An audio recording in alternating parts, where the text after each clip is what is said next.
nisbah atau rasio atau hasil bagi.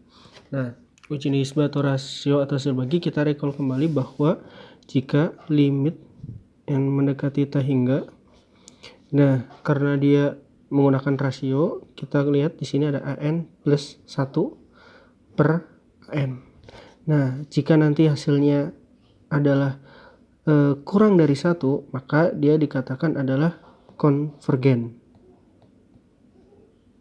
Sementara kalau misalkan dia lebih dari 1, dia divergen. Nah, di recall minggu yang lalu. Contoh seperti apa? Untuk uji nisbahnya kita lihat di sini. Misal n sama dengan 1 tak hingga 8 pangkat n per n faktorial.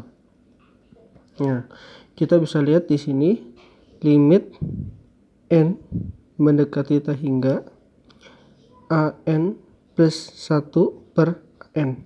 Nah, kalau di sini kita lihat ada an plus 1, artinya kita akan menambahkan limit n mendekati tak hingga.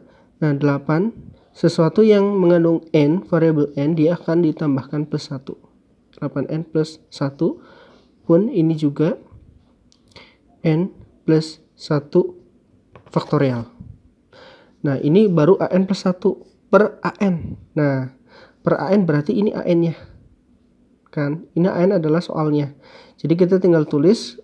Nah, karena kita kalikan, jadi tinggal dibalik ya, penyebut jadi pembilang, pembilang jadi penyebut. Jadi di sini n faktorial per 8 pangkat n. Nah, kalau kita lihat di sini limit n mendekati tak hingga, ini bisa kita tulis 8n dengan 8 ya. Kemudian n faktorial.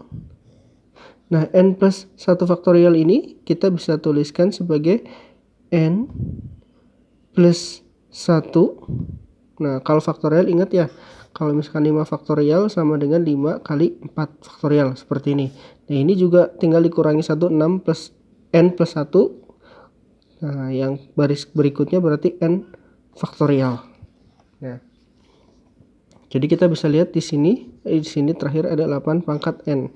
Jadi kita bisa coret dengan coret ini, kemudian dengan coret ini. Jadi sisanya adalah kita punya limit n mendekati tak hingga 8 per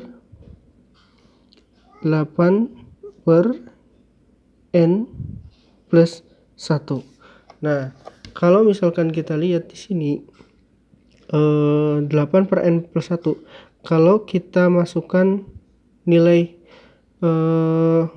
tak hingga, n nilainya tak hingga, nilai n mendekati tak hingga ini kita masukkan ke sini, maka dia akan mendapatkan 8 dibagi tak hingga, maka 8 dibagi tak hingga dia akan hasilnya 0. Oke, limit 8 per n plus 1, nilai n mendekati tak hingga. Nah, n-nya ini diganti dengan tak hingga, maka menghasilkan 8 dibagi tak hingga sama dengan 0. Nah, kalau misalkan hasilnya 0, maka dia kurang dari 1.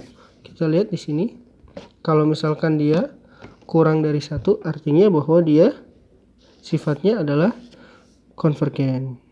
Jadi deret ini adalah deret konvergen. Oke, berikut adalah barusan sudah kita bahas uji nisbah, rasio, atau hasil bagi. Oke, terima kasih banyak.